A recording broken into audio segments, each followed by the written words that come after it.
Thank you, everybody, for joining us today. My name is Barry Hudson. I'm the Communications Manager for County Executive Rushern Baker.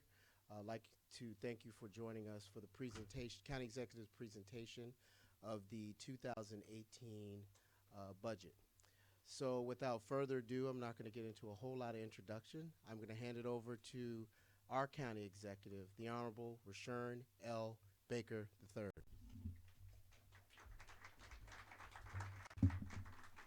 Thank you. Barry, thank you for that long and detailed introduction. I appreciate it. I want to welcome everybody up here. It seems like just yesterday we were doing our budget presentation. We focused on cuts and overcoming tremendous deficits. In fact, as I was walking down here, I couldn't help remember the first budget that I did in the county. I think we had the podium over there, and I looked down and it had what our deficit was, and I froze. I couldn't actually speak. It was the first time I realized that, you know, a very big county was on my shoulders and we had a lot to do. But despite those low revenues during those times, we were optimistic that better days were ahead. We knew that if we focused on making sound investments, that we would generate revenues for the county. And the payoff would be a stronger financial foundation. Well, this year's budget shows that our focus on key priorities was the right direction for us to take. I firmly believe that the approach that we took is why our economy is getting stronger, why our opportunities are greater, and why our stature around the region and the state has risen. Our communities and our neighborhoods are safer because we significantly reduce overall crime by 55% over the last 6 years. We have seen historic levels of economic development activity with over $9 billion with the B in development projects that are taking place or are in the pipeline. Our housing values are up 61% since 2010. Unemployment has dropped 50% since 2010. We have created 15,100 new jobs in the county since 2013. And when you add the 3,600 new jobs that MGM has, the county will have well over 18,000 new jobs that we've created. Dr. Maxwell, we've increased our high school graduation rates by 10%. And thanks to the Affordable Care Act, or Obamacare, we have reduced the number of uninsured Prince Georgians by 50%. We're going to build a regional medical center at Largo. And our Transforming Neighborhoods Initiative, better known as T&I, is starting to be recognized not just in the state, but around the nation as a new approach to delivering government services. These results that we are seeing is what happens when you make key investments and you channel the resources where they have the greatest impact. Today, our financial position is strong, and we are clearly back on the right path. And for that, I am optimistic about what lies ahead for Prince George's County. I want to thank Thomas Himmler, our DCAO for Budget, Finance, and Administration, and Terry Bacote Charles, our Director of Management and Budget, for once again doing a tremendous job in guiding us through this process. Their work and so many others is the reason why the county has maintained its AAA bond rating for 6 years in a row.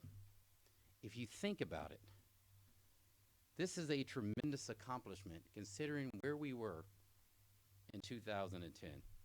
So can we give Tom and Terry and Amber and their team a round of applause?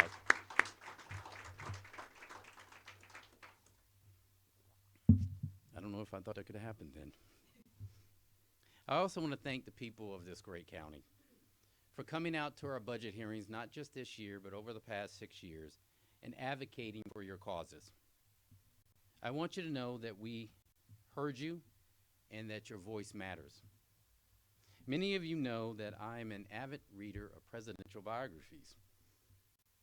And so I think there is a quote that we found from Thomas Jefferson that I think highlights how we've approached our fiscal and economic strategies over these last 6 years.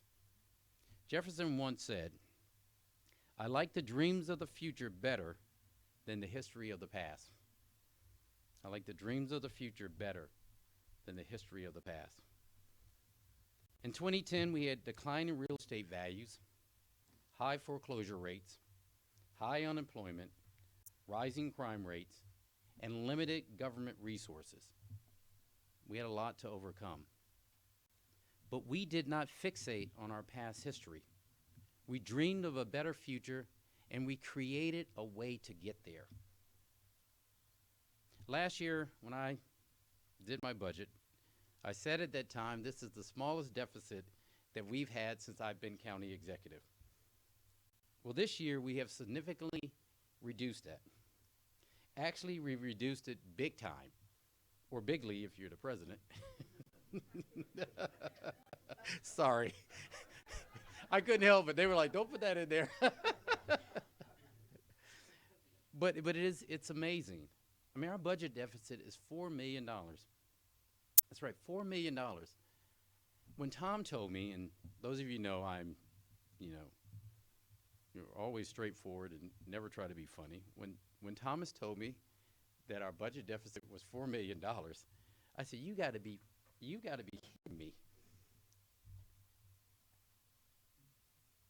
$4 million is a long way from the $152 million that we faced in 2014, or the $64 million budget deficit we faced last year. Folks, this is a tremendous accomplishment, not just for this administration, but more importantly for the people of Prince George's County. Now, are we where we want to be? No. But we are a lot closer than we were in 2010. And that is what happens when you stick to a solid plan and budget your priorities and make them clear. Our budget priorities have remained the same since 2012, which is to build a thriving economy, an excellent education system, safe neighborhoods, quality health care, effective human services, a clean and sustainable environment, and most important, a high-performance government operations. So we took these same priorities and principles to develop our 2018 budget, which has proposed operating funds for the county of $3.8 billion. That is an increase of $131 million over FY 2017. This increase is due to the county's revenues increasing by $114 million, or a 6.3% increase over last year. Our revenue growth is primarily driven by rising property values, increase in household incomes, and the reflection of a full year of the MGM revenues. Our overall FY 2018 general fund proposed budget represents an increase of $114 million over FY 2017. And the proposed general fund budget for FY 2018 includes $1.9 billion in county revenue sources and $1.3 billion in outside aid. This is the proposed revenues we have to fund our FY 2018 budget. And so here are some of the highlights of that, the budget we're proposing to the council. Under economic development, you've heard me say over these last years that we have to diversify our revenues and expand our commercial tax base by investing in activities that will encourage future growth. With residential and commercial property values up, as well as our medium household income, it is clear that our economy is in full recovery. And continued investment in economic development to maintain this positive trend is key. In this budget, the Conference and Visitors Bureau will receive additional funding to enhance our efforts to market the county. According to the latest report for tourism economics, Prince George's County is #2 in the state in tourism economic spending. This is great news for our growing travel and tourism industry. And the funding in this budget will help enable us to tell our story, to bring more people to our county, and to attract more businesses. Our very successful Economic Development Incentive Fund, or as we call it, EDI, will have $9 million in FY 2018 to continue its great work to attract and retain jobs. Our Revenue Authority will have capital funds to build and renovate 2 parking structures, one at Hyattsville and the other in New Carrollton. These 2 areas that have seen significant growth in the county.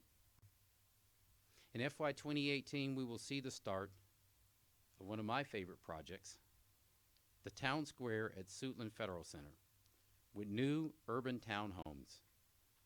Thomas tells me they'll be just like the ones you see in Bethesda and other areas around the region that are growing, right there in our Federal Center at Suitland. As a county, we will also be investing $22 million in funding to the Suitland Town Center for new public infrastructure.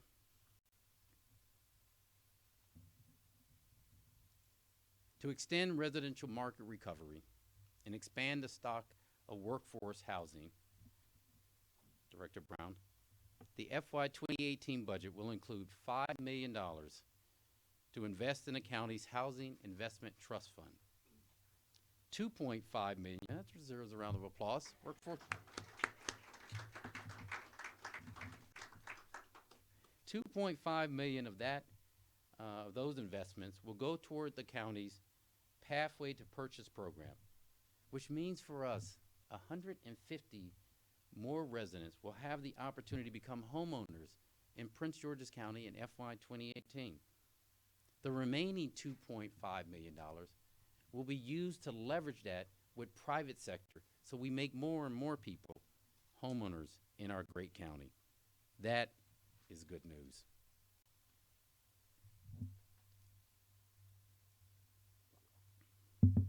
Education.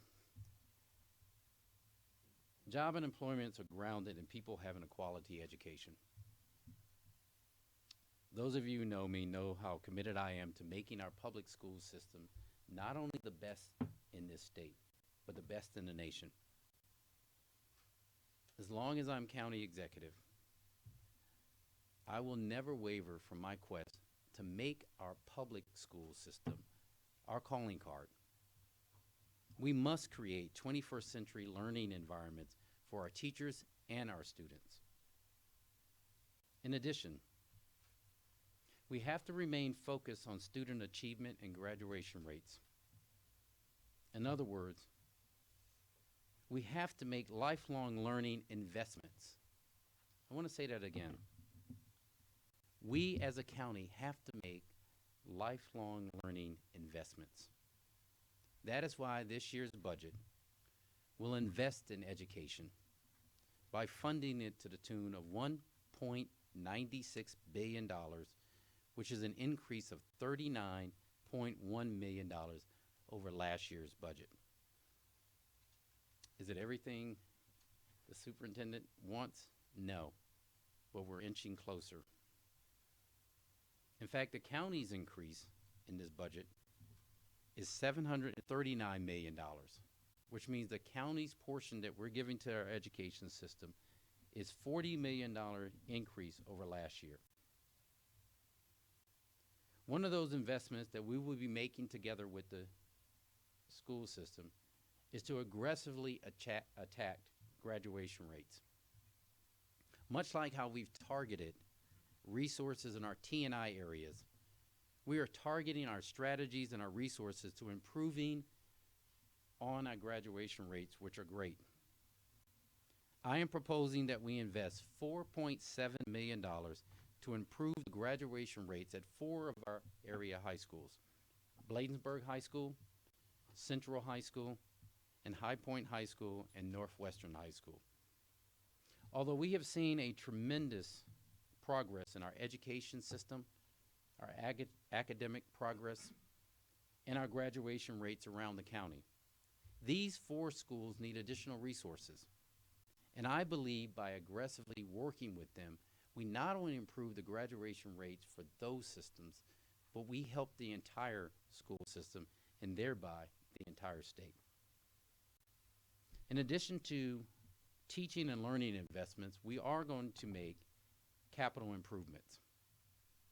We're excited about the construction and the completion of this year of the new Fairmont Heights High School. And congratulations, Dr. Maxwell, to the Fairmont Heights boys basketball team, the Hornets, for winning the 1A boys basketball championship.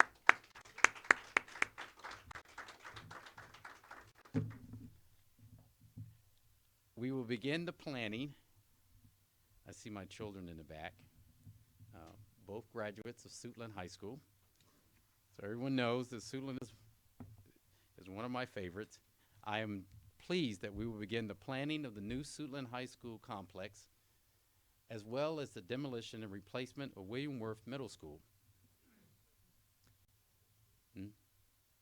David's saying that, his T&I area. That is true, making a difference. We've talked about repairs, and we've heard it at town hall meetings about repairs in our school system. The aging structural system, I've been to Annapolis and asked for more money. We know it's long overdue. And this year we'll begin to work with you to make repairs at 38 of those high schools, because we're in a bit better position financially in the county to do that. But we know our education system is not just K through 12. It is higher education. We have one of the greatest, if it's not the greatest, community college in this state and in the nation. And they have done phenomenal work. I am pleased that we're able to increase our community college budget. And we will be giving the community college recommending $112.5 million, which is an increase of $4.5 million.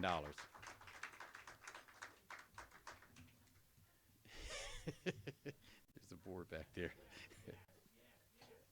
What I'm really pleased about, thank you, Howard.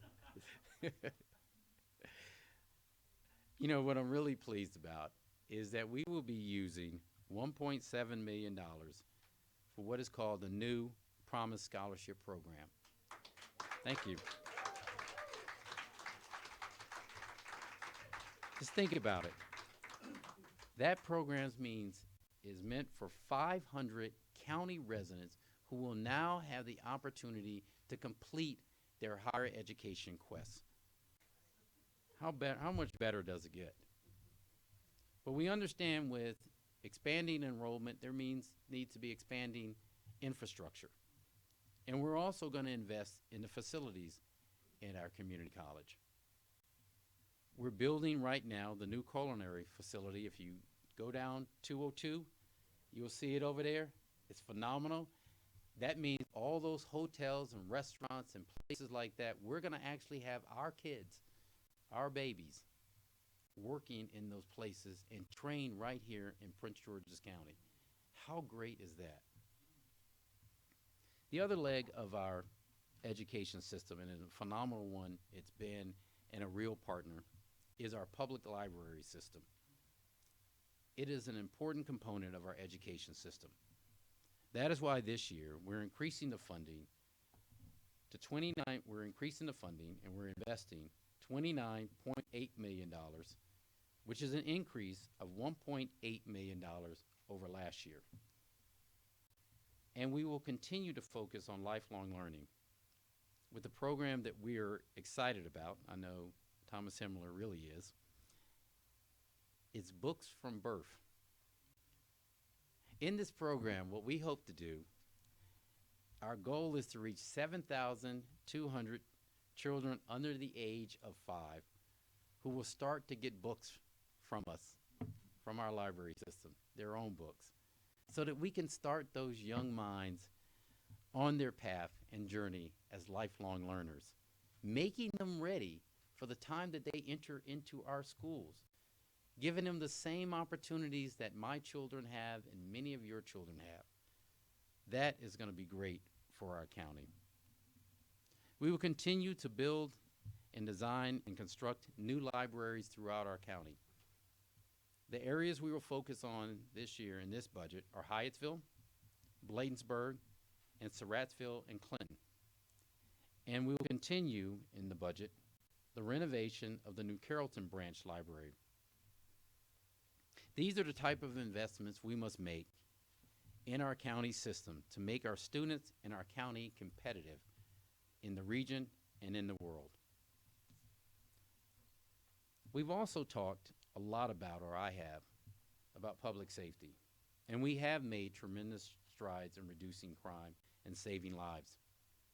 But we must continue to invest in public safety if we are going to continue that progress. That is why in this budget, we will be hiring 200 new police officers, 115 fire EMS officers, 70 new correction officers, 25 sheriff's deputies, and we are also proposing for the state's attorney's office 2 new special prosecutors to assist with child sex abuse cases. This administration has had a consistent track record of investing in public safety because the safety of our residents is paramount. The safety of our residents are paramount, but also the health of our residents. The health of our residents is critically important, just as their safety is. And over the last few years, domestic and family violence has continued to be an issue in Prince George's County. To deal with this, we will continue our $1 million investment that we started last year in domestic violence intervention programs. Last year, we created partnerships with our community partners and our domestic violence advocates. It is working well, but in order to continue to make progress, we must invest in it, and we will.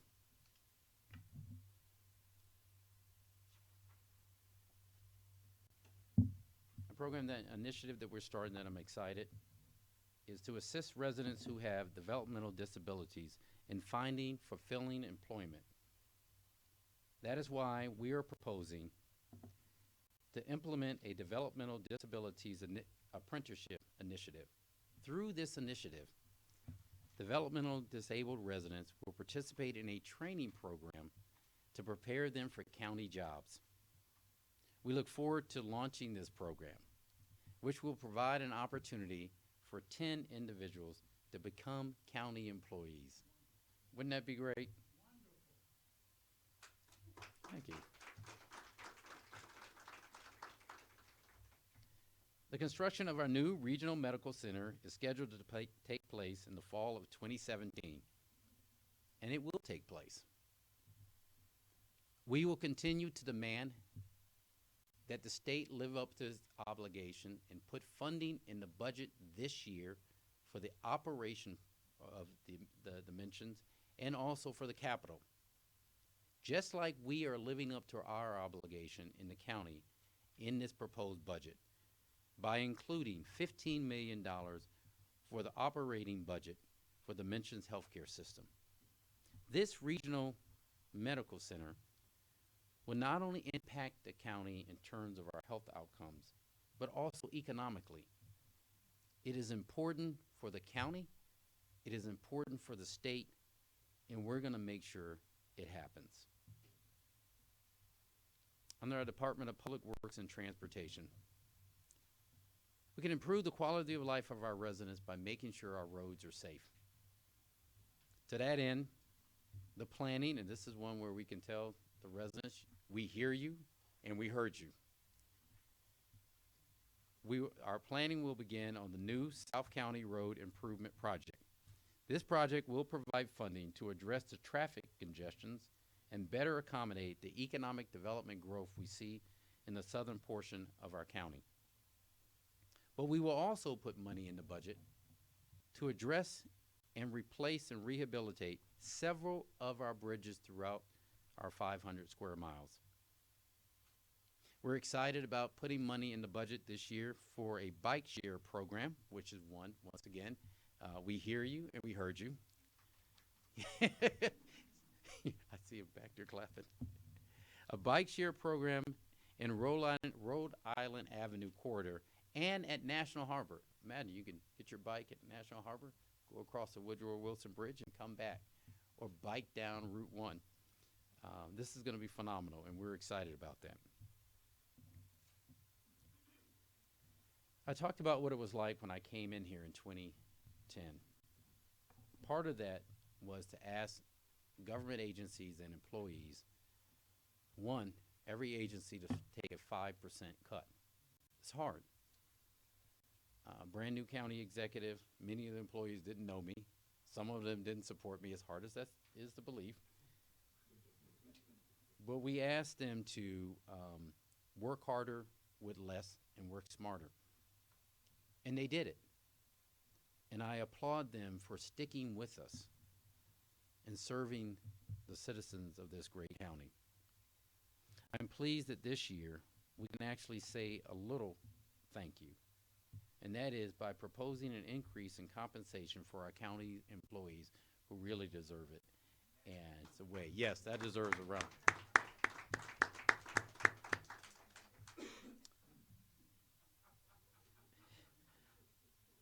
We have county employees here at this press conference. Those are some of the highlights of the 2018 budget. By focusing on our future, we built a foundation that is intended to protect us. We didn't fixate on our past history. We dreamed of a better future, and we created a way to get there. Thank you, and thank you for coming to this hearing. Thank you. Now, as some of you may not know, someone who's very special to us this is her last budget presentation in the county. And when you think about the AAA bond rating, and you think about just think back to, 2014 when we had a $152 million deficit, and we asked agencies to cut their women and manpower by 5%. And I got extra security because I was afraid. This young lady didn't have that. Terry, if you can come on. Our director of OMB. Terry,